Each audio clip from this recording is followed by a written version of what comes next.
Mega love shoutout mga kaibigan at kamaharlikonos. Ako po si Tech Shider at muli pong narito para ibahagi ang latest broadcast sa araw na ito ng ating mahal na inang Reynang Helen Abdurrajak. Ang video po na inyo pong matutunghayan ay pagmamay-ari ng ating mahal na inang Reynang Helen, all credit po sa ating beloved Her Royal Highness. Ang original na video ay inyong mapapanood sa kanilang official YouTube channel na aking inilink sa video description. Tinalakay ng ating mahal na inang Reynang Helen ang pagkakaiba ng tagapagmana laban sa mga claimants.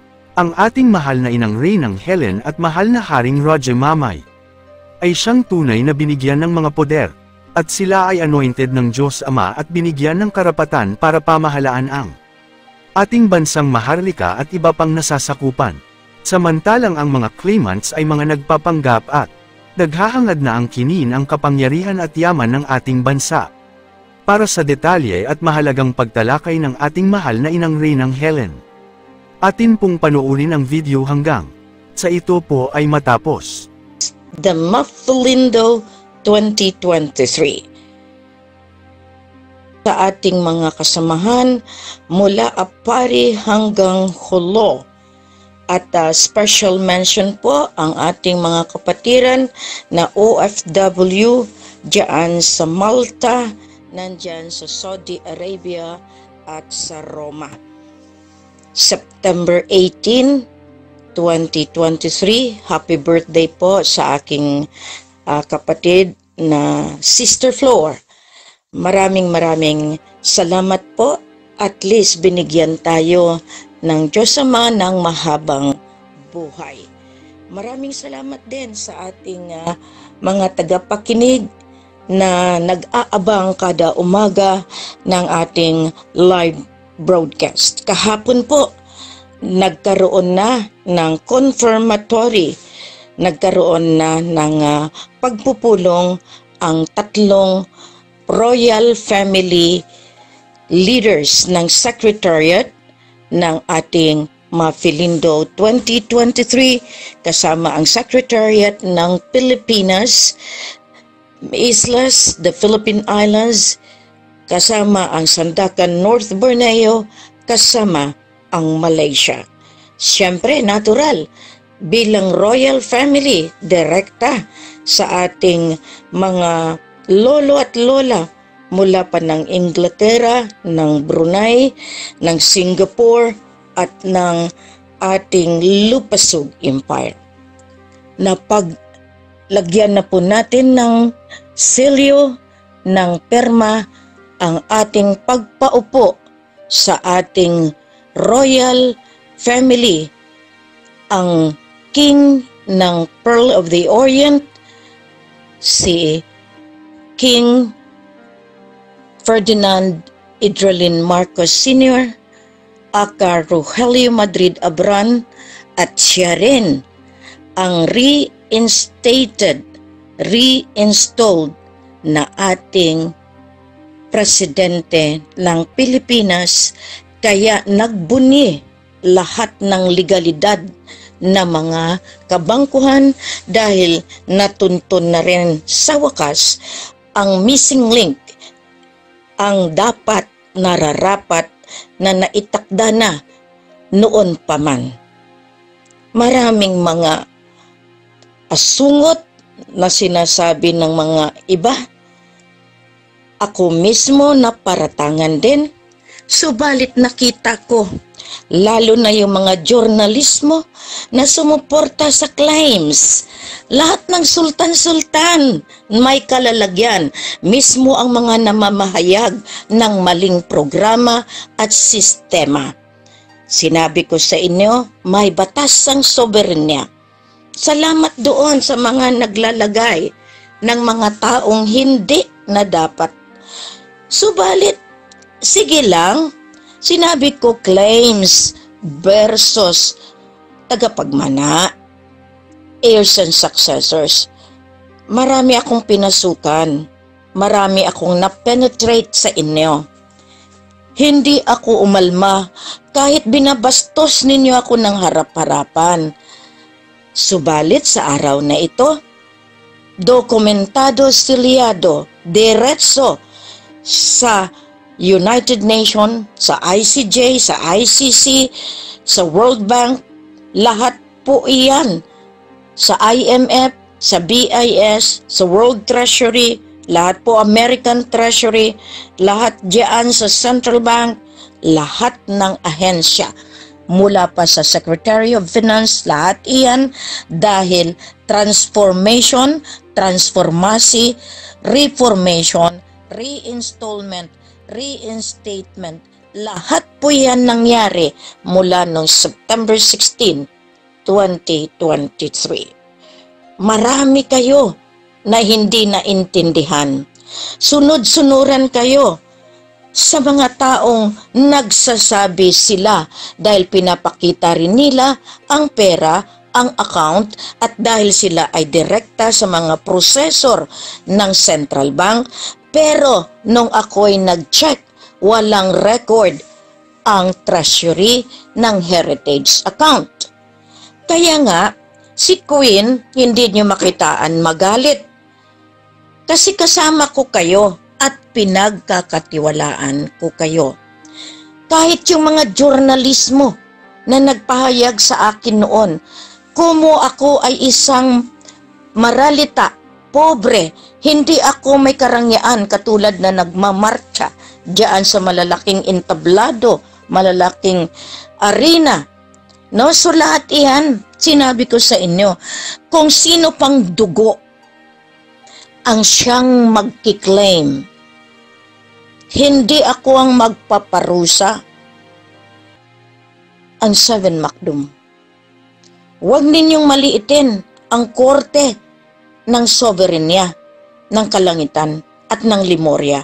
Huwag niyong maliitin, tatama mismo sa dugo ninyo, either sa anak ninyo, sa nanay ninyo, sa tatay ninyo, sa apo ninyo. Dahil paglilinis na po ito, paglilinis, ibig sabihin wala na yan sinisino. Marami po ang natamaan dahil sa sobrang pag-alipusta. Mismo ang gabay ko ang siyang umaalma dahil hindi ninyo nakita dahil punong-puno kayo ng paghangad ng mga trilyon-trilyon na iyan na akala ninyo kayo ang may karapatan.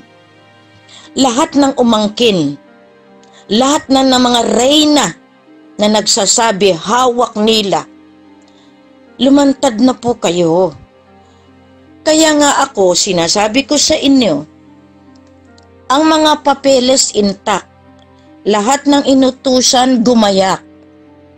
Kaya nga pinagbibigyan kayo, subalit ang pinakadulo niyan, ang order niyan ay mula mismo sa may-ari at siyang may karapatan at siya ang na-install, na-reinstall, nilagay at binigyan ng angkop na papeles mismo sa soberenya ng Inglaterra, soberenya ng Lupasug Empire. Ibig sabihin, itong ginawa natin mula Apari hanggang Hulo sa pagbigay ng show of force, hindi pa lang iyan. Matigas pa rin kayo. Ngayon, Senado, Kongreso, nagpahayag kayo na sa inyo yung exhibition ng mga jet fighter noong September 16, okay pa rin. Ang kiling nyo na, lamunin na ninyo ang inyong gusto, lalo na pagdating sa heritage account, pagdating sa pamumuno, pagdating sa pagbigay ng maling pag-asa sa sambayanan. Lamunin na ninyo, pati kaluluwa ninyo, kasi hindi kayo nagkikinig. Ngayon, kung malakas at mataas ang pananalita ni Queen, dahil may pruweba ako mula pa 2009. Kaya nga ako, hindi basta-basta nagdidesisyon kapag hindi ko hawak at hindi ko kayang ipagtanggol ang bawat desisyones na aking ginagawa. Pasalamat kayo dahil Nabigyan kayo ng pagkakataon magparada. Pero, iyan ba ay angkop doon sa tawag na mga testamento? Sige, diretso kayo, marcha kayo. Show of force din kayo. Okay pa rin sa akin. Dahil diyan nakikita ko, hinahawi ko na yan. Pinapapirma ko na ang mga lolo. Ito, kastiguhin na ninyo. Ayaw sumunod Kasi nagsasabi kayo naman ang makapangyarihan, kayo ang Diyos Ama. Laban na laban ng espiritual, laban ng kaharian ng Diyos Ama versus sa Ama ng kaharian ninyo na sinasabi nyo kayo. This is the policy na sinasabi ng Biblia na darating ang araw, lalabas din ang maraming propeta para linlangin ang sangkatauhan. Ngayon, marami pa rin umaarangkada. Walang sinasabi para walang mapag-uusapan ang mga media. Mas pinili nila yung mali. Mas pinili nila yung nililigaw ang bawat isa. Kayo naman pong nakikinig, mga kapatiran. Lumantad na po si M1 at iyan ang ating iniluklok muli. Now ang tanong, paano ang presidente? Di ba sinabi ko pinahiraman lang sila? Presidente na nakaupo sa Malacanang, di ba pinahiraman lang sila? Kung ayaw, di mag-execute ako ng dokumento na siya mismo ang palayasin dyan. Tama ba yan? Ay tama para sa akin dahil ako ang may karapatan. Noon pinalayas nila sa Malacanang, pero kung gamitin ko ang legal na pamamaraan, pipirma ang buong mundo dyan. Bakit? Uutang sila muli. Sinong nakapirma? Diya ang matanda natin. Di kakantahan ko na lang kayo that I do it my way. Okay? So kanta na lang yung bigay ko sa inyo, my way. Para maintindihan ninyo na lahat itong ginagawa ko, hindi ako lang. Marami nakaagapay sa bawat pirma. Inakapirma ang mahal na hari ng Southeast Asia. Kakalabanin niyo? Ayos. Dahil kahit ginawa na ninyo lahat, kinidnap na ninyo, pinaratangan na ninyo, lahat naman kami ginawa ninyong katawa-tawa sa buong mundo. Pero mayroon ba isa sa inyo na kapag-away, pinagtanggol? O kayong mga nandiyadyaan na gumagayak na kumukuha ng aming mga papeles? Lumantad ba kayo na ipagtanggol nyo ba kami ng harap-harapan? Nasabi ninyo, nandiyan na ang Korte Suprema, sumasaklolo, bakit nakikita namin? Ay nandoon pa rin sa kabila. Pero sige lang. Dahil ito na nga, sabi ko sa inyo, nagiging bukis kayo. Doon lang kayo sa libro ng alam ninyo. Lahat iyan na distort, na adulterate, na doktor ang mga agreemento gawa nga sa mga claimants. Ngayon gagawa kayo, yung claimants ninyo, hindi uubra. Living testament. Ang tinitingnan dyan, ang buhay na pirma at ang buhay na thumbmark. Ngayon, kung gusto nyong makilahok dito sa bagong henerasyon, binibigyan ko kayo ng pagkakataon. Meron pa tayo. Hanggang December, diretsuhan na ito. Kasi sabi ko nga sa ating kasama, sana maganda ang kapaskuhan ng bawat isa na inaasam-asam mula pa 2009. Dahil mas hinahayaan nila yung ibang bayan ang guminhawa.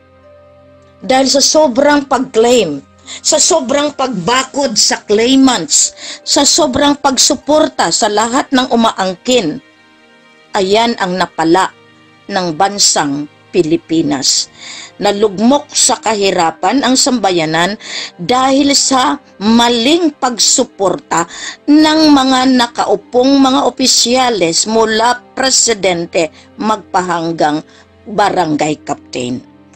Kaya nga binalik natin ang 1973 Constitution at pinapawalang bisa ang 1987 Constitution dahil illegal po ang pag-claim ng bansang Pilipinas at ang gobyerno ng Federal Republic of Philippine Islands.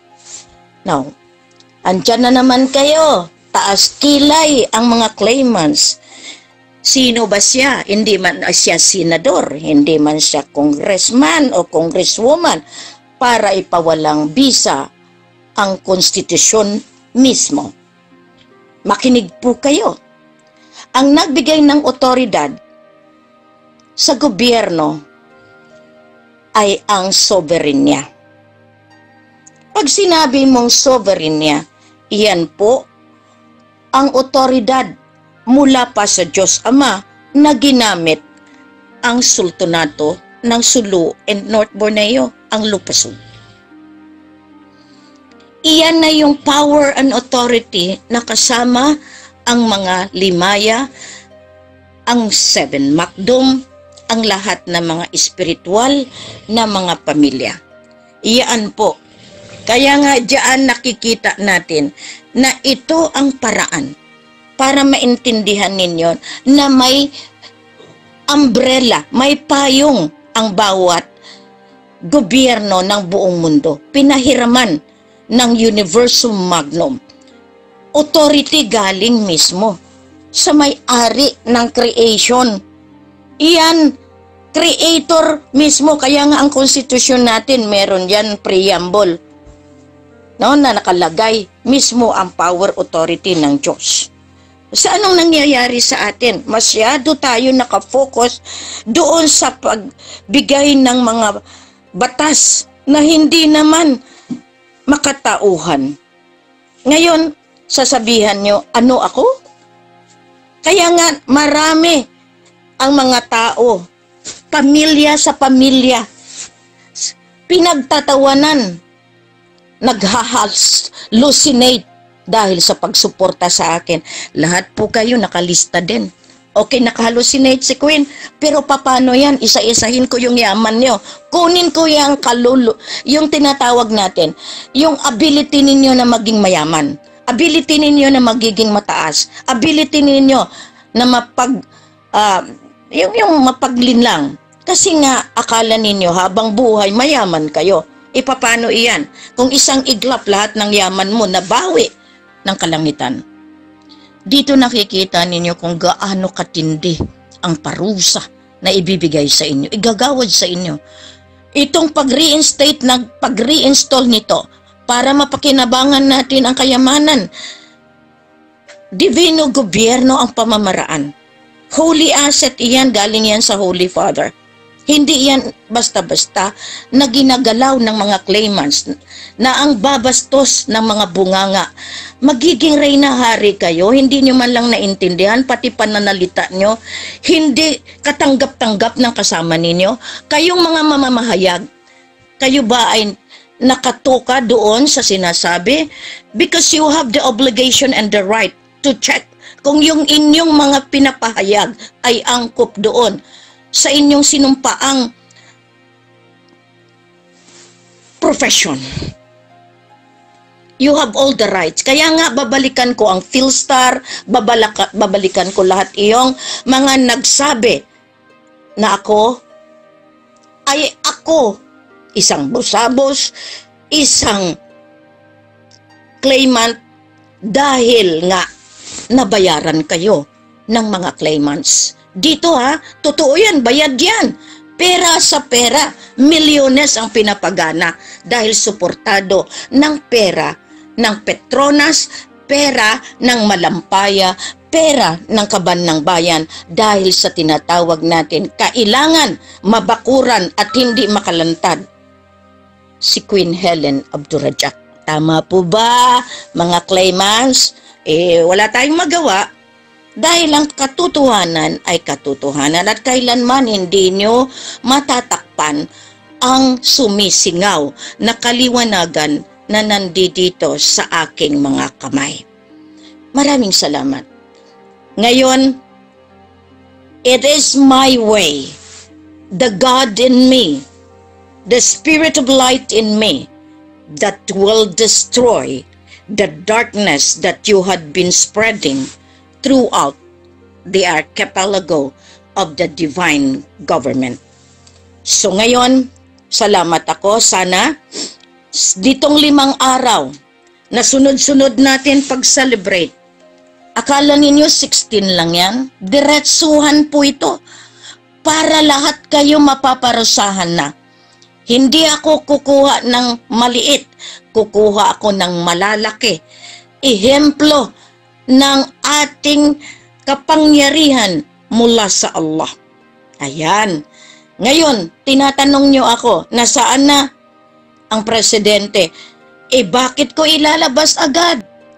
Alam ko naman ang threat na nilalagay ninyo. Dito pa lang, biro mo, nakitaan na. Mali pa rin ang pagkasabi.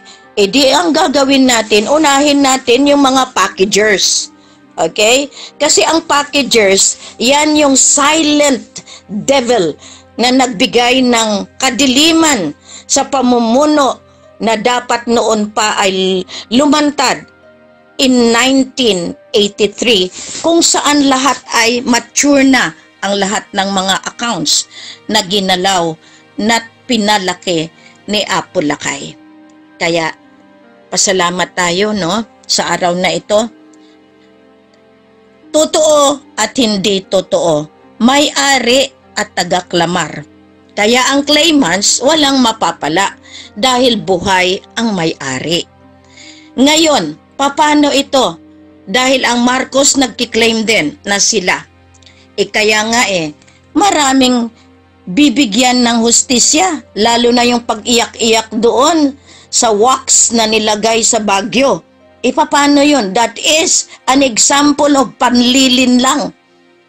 You have misled the sovereign people. Aminin na kasi ninyo na ang nagdeklara ng martial law ay hindi si M1, si Apo Lakay, Ferdinand Idralin Marcos Sr., na ngayon ang aka niya ay Rogelio Madrid Abran. Marami siyang aka. Aka Antonio Diaz, aka Severino Santa Romana, aka Johan Icandaw, aka ayan na, marami para maprotektahan at hindi manakaw ng ninuman ang kayamanan.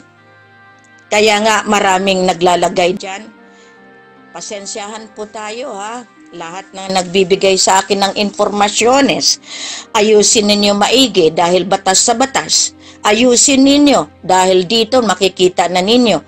Hindi lang ako nag-iisa, buong mundo ang kaagapay ko, bawat royal family ng bawat kontinente. Binagi-bagi ng Diyos Ama. There are 4 corners, north, east, south, west. Lahat ito binigyan ng kapangyarihan para ayusin muli ang sangkatauhan. Kaya ako'y nagpapasalamat. Kuya Sultan, diyan sa Bataan, sana pumunta na si Bongbong.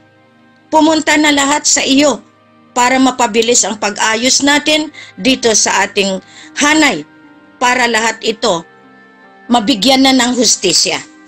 Maitaas na muli sa pinakaluklukan ng presidente ng Federal Republic of Philippine Islands. Kasi sistema sa sistema ang pinairal ko. 1987 Constitution, wala kayong magawa. You are the part of the claim. Scrap it before the sovereign justice will be given from the time that you have claimed. Lahat ng claimant, Sultan Sulu, Sultan Maguindanao, Sultan Lanao, lahat kayo na nag-claim. You will be given sovereign justice. Now you still laugh at me? Alalahanin niyo, si Helen ay representante.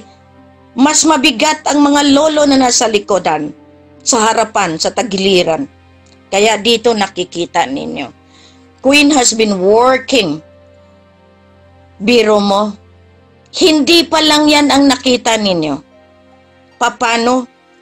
Kung ang pera aagas at kayo mismo ay mabibili dahil gagamitin na iyan para sa sangkatauhan. Maraming salamat sa araw na ngayon, September 18, 2023. Mabuhay Perlas ng Silangan, mabuhay ang Lupasug Empire, mabuhay ang ating mga lolo nagkatawang lupa para sagipin tayo sa ating buhay na punong-puno ng pasakit at punong-puno ng problema. Ang buhay na walang hanggan, ang buhay na punong-puno ng kapayapaan, pag-asa para sa kaunlaran, kasaganaan ay nakaabang ngayon, bukas at magpakailanman. Mabuhay! Masalam. Ginoong BBM, sumisigaw na po kami ng katarungan at kaunlaran. Naghihikahos na po kaming mahihirap. Mr. President BBM, wala naman po kayong nagagawang mabuti para sa sambayanan. At pati kayo o manib na sa mga kabal o Illuminati. Sana ay bumaba na po kayo sa inyong pwesto at magbigay daan sa ating tunay na mga pinuno. Ang ating pinakamamahal na tunay na apolakay na si President Rogelio Madrid Abran at ang ating MCOG Royal Couple. Mabuhay ang tunay na pag-asa. Mabuhay ang ating mga tagapagtanggol. Ang mga makapangyarihang mga lolo ng 7 Mokdom. Mabuhay ang ating mahal na Haring Roger Mamay. At mahal na inang Reynang Helen Abdurrahman. Mabuhay ang Maharlika Kingdom of God. Lupasug Empire. Please like and share the video to support at inyong i-share sa inyong social media. And kindly subscribe kung kayo po ay bago sa aking YouTube channel. God bless.